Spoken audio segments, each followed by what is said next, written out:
première victoire dans cette CAN. On écoute le capitaine Chancel Mbemba au micro de Guillaume Truyer.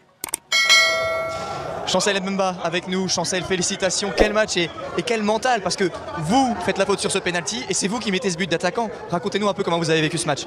Non, on savait aujourd'hui ça ne va pas être facile. Nous, on a travaillé notre match, on a regardé les vidéos de Guinée, on savait qu'on va les faire. On croyait en nous-mêmes.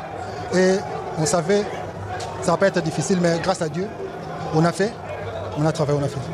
Chancel, sur ce penalty de Yohan Wissa, vous restez longtemps avec lui à lui donner des consignes. Peut-être qu'est-ce que vous lui dites à ce moment-là, parce que c'est un moment crucial dans ce match.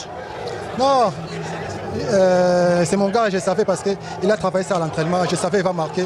J'ai donné seulement la force, l'énergie de mettre des deuxième but, c'est très important pour nous. Et je dis merci à tous les peuples congolais, merci à vous, parce qu'on a fait. Personne n'y croyait en nous, mais les batailles, ce n'est pas terminé. On va continuer à travailler, on sait très bien, le prochain match, ça va être très difficile. Mais le plus important, on est là. Nul doute que le peuple congolais croit en vous maintenant. Bonne chance pour ces demi-finales. Merci Chancel. Merci beaucoup. La CAN du travail, c'était les mots employés par le sélectionneur. Ce qu'ils ont réalisé aujourd'hui, c'en est la preuve. C'est le travail, il le disait notamment, ils ont fait un travail vidéo, ils ont étudié cette équipe guinéenne. C'est pour ça qu'aujourd'hui, ils les ont posé énormément de problèmes. La Guinée a eu du mal à exister dans le jeu, dans les phases de transition, même pas parce que cette équipe congolaise a mis son bloc en place, savait que cette Guinée possédait par les côtés, on les a empêchés d'évoluer par les côtés avec des joueurs rapides. Et puis derrière, comme il a dit, moi j'adore Chancel, à chaque fois qu'il parle, j'aime bien l'écouter parce que c'est un peu la parole d'un sage. Et c'est important d'avoir un capitaine comme ça qui garde toujours l'aspect positif et il transmet cette positivité à ses coéquipiers. Vainqueur en 1968 et 1974, c'est la 5e fois donc, que le Congo se qualifie pour les demi-finales. La dernière fois, c'était en 2015. On écoute l'homme du match. D'après toi, c'est qui? Yohan Wissa. Eh bien oui, c'est lui. On l'écoute au micro de Guillaume Truyer. Avec Yohan Wissa, l'homme du match. Yohan, quelle émotion, félicitations. Quel est votre sentiment après cette rencontre? Beaucoup de fierté. Très ému. Voilà. Comme vous savez, c'est notre première victoire vraiment avec la manière. Mais voilà, depuis le début, c'est un travail de longue haleine. Voilà, on a su revenir dans cette partie parce qu'on a commencé un peu difficilement voilà, avec ces pénaltys. Et je pense qu'on réagit très bien. Et derrière, voilà, on déroule. Voilà, cette équipe, elle est fière d'être congolaise, fière de donner le maximum sur le terrain et on l'a vu encore ce soir.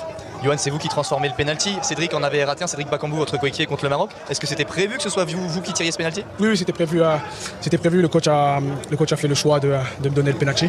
Maintenant, voilà, ça n'enlève pas les qualités de Cédric. Aujourd'hui, il a beaucoup pesé. Voilà. Derrière la défense, voilà, il a donné l'espace à Simon de venir après. Mais voilà, ce soir, j'ai pris le penalty, j'ai marqué. Très content pour l'équipe. Non, en demi-finale, vous voulez voir qui face à vous? Côte d'Ivoire ou Mali? J'ai pas d'avis à donner. Je sais juste que ça va être un match difficile.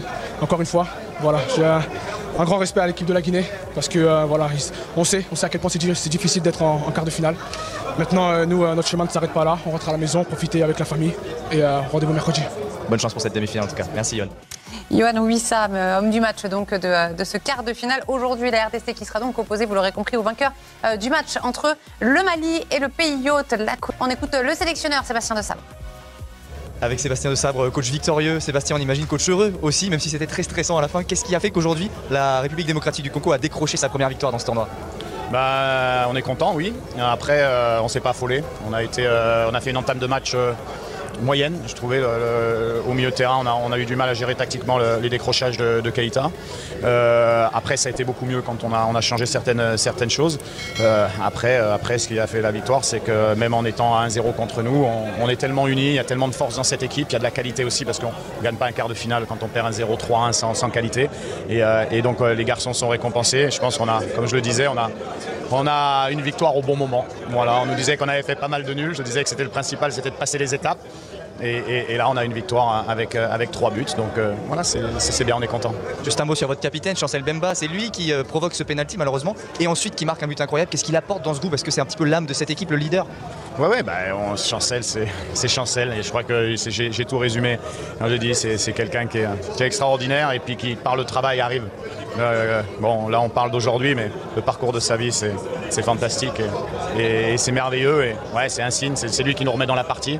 On avait travaillé ses coups de pied arrêtés comme ça. Et c'est vrai que pour un entraîneur, mais comme pour tous les entraîneurs, d'avoir un joueur comme ça, c'est fantastique. Super, bonne chance pour les demi-finales. Merci, coach. Voilà la qualification donc de la RDC pour les demi-finales. Dernière réaction au micro de Guillaume Truyer. On va leur dire au revoir aux Guinéens de Kaba Diawara. C'était un dernier hommage aussi à leur rendre parce qu'ils ont fait une belle compétition. On écoute Kaba Diawara. Kaba Diawara qui nous fait l'amitié d'être à notre micro. Merci Kaba. Quelle est votre analyse de cette rencontre? Qu'est-ce qui a manqué aujourd'hui à la Guinée? J'ai envie de dire l'efficacité, parce qu'on a la balle du 2-1.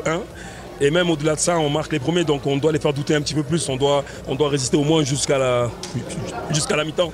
Et c'est ça qu'on n'a pas fait. On a marqué, ils égalisent tout de suite. Donc en fait, le momentum, il change.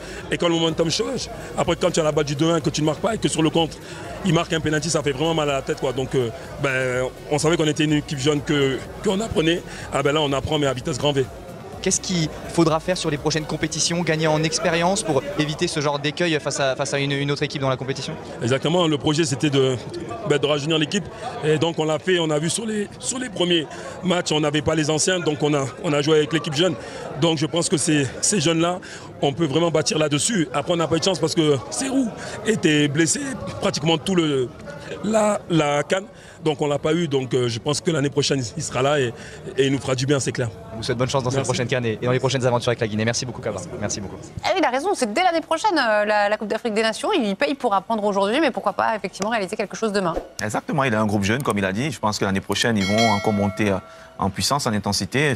De l'expérience aussi avec cette compétition pour la plupart, pour les jeunes joueurs qui découvrent la compétition cette année. Donc la République démocratique du Congo, le Nigeria sont donc qualifiés pour le dernier carré. Les